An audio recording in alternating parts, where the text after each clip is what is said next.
ଆପଣ ଯୋଉ ଆଉଟସୋର୍ସିଂ ମାଧ୍ୟମରେ ଯୋଉ 4-5 ହଜାର ପିଲା पैसा नहीं जाऊे एजेंसी ସେଇଟା କାହିଁକି ଦିଆଯିବ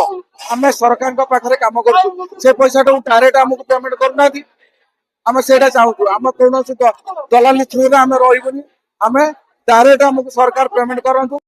ଖାଇ ଦେଖିକିରି ଛିଡ଼ା ହେଉଛନ୍ତି ଯାହାଦ୍ୱାରା କୌଣସି ପ୍ରକାର ମଧ୍ୟ ଆମର ଫଳପ୍ରଦ ହୋଇପାରିବ ନାହିଁ ତେଣୁ ଆପଣମାନଙ୍କୁ ଅନୁରୋଧ ମୁଁ ହେମନ୍ତ ବସ୍ତିଆ ସେକ୍ରେଟାରୀ ଜେନେରାଲ ମହାସଂଘର ଅଛି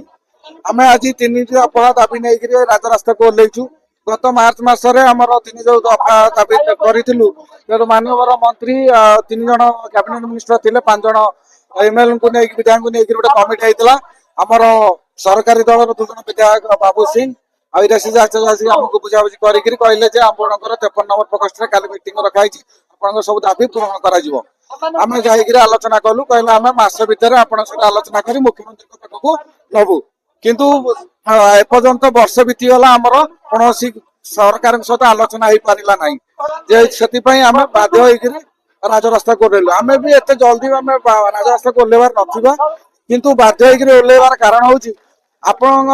जो वर्ष भितर विपुल मात्रा रे हमर पिला को छटई कराउची नुआ टेंडर करी से नुआ पिला जो नियुक्ति दौरान जो पुराना पिला 10 वर्ष 15 वर्ष चाकरी कले बाहर कर जो माने से जो पिला 15 वर्ष सरकार पाखर चाकरी कला 10 वर्ष चाकरी कला से माने जीवे कोड तांकर तो बयस सीमा सब पळेलानी तांकू तो कौन कंपनी प्राइवेट कंपनी चाकरी देवाक अराजी होती से माने कौन करेंगे बाध्य कहार हार्ट स्ट्रोक मलानी किए कौन ये अलग पंथा आपणानी से सरकार पाक आम नवेदन करुँ मानवर मुख्यमंत्री जो मुख्यमंत्री दायित्व नेले आम मुख्य दाबी हूँ छटई कर्मचारी को पुनः नियुक्ति दि जाऊ जो आमर आउटसोर्सिंग रे नियुक्ति देगी आमको डेली वेजेस पेमेंट कर 26 दिन साला दि जाऊ 4 दिन दि जाऊ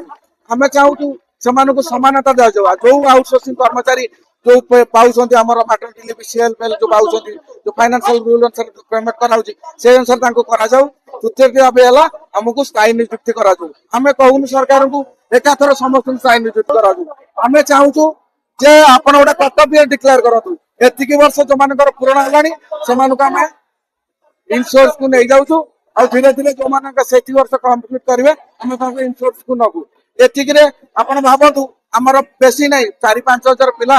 आमर बाहर 10 वर्ष कम्प्लीट करता पिला से आगे फास्ट ये करूँ किसी असुविधा नहीं धीरे धीरे ये करूँ आप जो आउटसोर्सिंग माध्यम जो 4-5 हजार पिला पैसा नहीं जाऊे ସେଇଟା କାହିଁକି ଦିଆଯିବ ଆମେ ସରକାରଙ୍କ ପାଖରେ କାମ କରୁଛୁ ସେ ପଇସାଟା ଡାଇରେକ୍ଟ ଆମକୁ ପେମେଣ୍ଟ କରୁନାହାନ୍ତି ଆମେ ସେଇଟା ଚାହୁଁଛୁ ଆମ କୌଣସି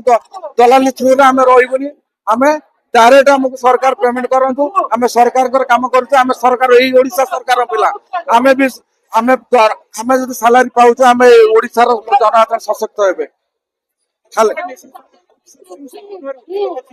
आम चाहूँ कौन एजेंसी थ्रू न रखिक डायरेक्ट पेमेंट करा जो पैसा 21,000 आम ना आसूँ 22,000 आसूँ से पैसा डायरेक्ट पेमेंट करा आम 22,000 आसूँ आम पाइला 11,000 12,000 आउ पैसा चाहूँ कड़े